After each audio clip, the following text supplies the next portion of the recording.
for kids, the internet is oxygen. They can't live without it. Okay. So what Mr. Barton and I have done is introduce a bill to protect kids 15 and under. Each kid who lobbies successfully, they're 12, they're 13, they're 14, to get their iPad, to get their Kindle Fire, they're now off into places that their bicycle can't take them. And so the question is, are we going to protect those kids? Now, we should also debate what we're going to do for 24-year-olds and 34 and 54 and 74. Huh? But do we really have to debate what we're going to do for 15 and unders? Huh? Do we really have to debate that? So let me ask you this, because I'll give you the core of our bill, and I'll ask the two of you. First of all, thank you, Mrs. Leibowitz, for all your great work, and Mrs. Strickling. Our bill requires consent from parents before companies collect information about children, ensures that kids and teens 15 and younger have an eraser button to delete their personal information online, and it prohibits targeted advertising to kids and teens 15 and under. So this would not be big government. This would be big mother and big father able to police what's going on with their kids as they're going online. And we're only talking about children here. That's it. No more, no less than that. And overwhelmingly, these numbers, the numbers on this go over 90% in polling. There should be a law that protects children. Okay? There can be a debate, perhaps, over adults. But on kids, you know, they have a right to be forgotten, what they put online when they are kids. It shouldn't come back to haunt them in their college application. They have a right to develop. Kids have a right to develop. Kids have a right to make mistakes. And they have the right to be forgotten so that they can flourish into adulthood and not have this material they put online when they were 13, 14, 15, haunting them for the rest of their lives. Huh? Can we all agree upon that? Do you agree with that, Mr. Strickling, that there should be a law that gives parents the rights to be able to erase this information? We absolutely support the idea that we need special protections for kids. That's laid out in our Consumer Bill of Rights.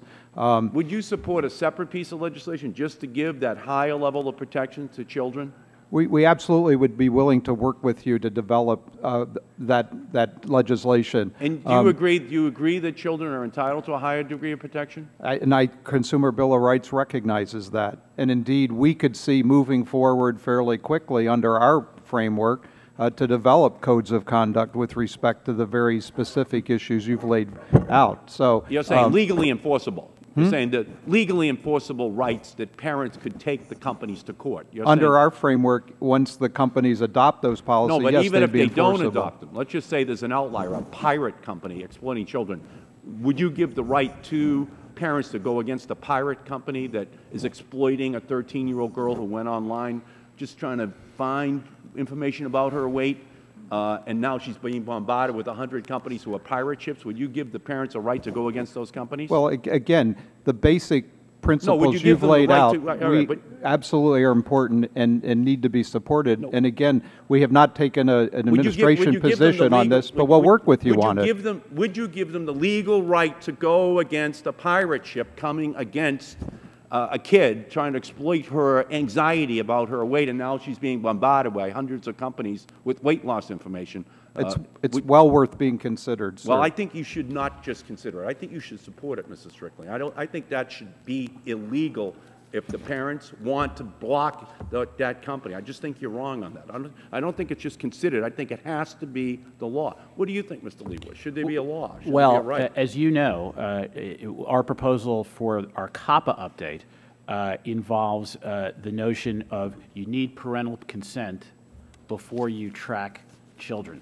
So it would put it would really put much of your legislation that do not track kids into place. Now, we're still taking comments. We haven't decided what we want to do, but we're very supportive of the notion. And I just want to make a couple of other just observations, and I'll turn it back to you. So one is, one of the great things about your legislation, and it's a reminder is that privacy is a totally bipartisan issue. And that goes back to COPPA, when you and Mr. Barton and Senator Hollings and Senator McCain were very involved in implementing it. It's a fundamentally conservative notion in a certain sense, and it's one that is very important. And as you look at this committee or this subcommittee, I think everyone cares about it. Come at it from slightly different perspectives sometimes, but it's a very much a bipartisan notion. And the notion of children as vulnerable is one that you've already made that determination. I do not believe that it's morally appropriate for us to not put protections on the books, legally enforceable protections for kids 15 and under. YouTube should not become U-Track.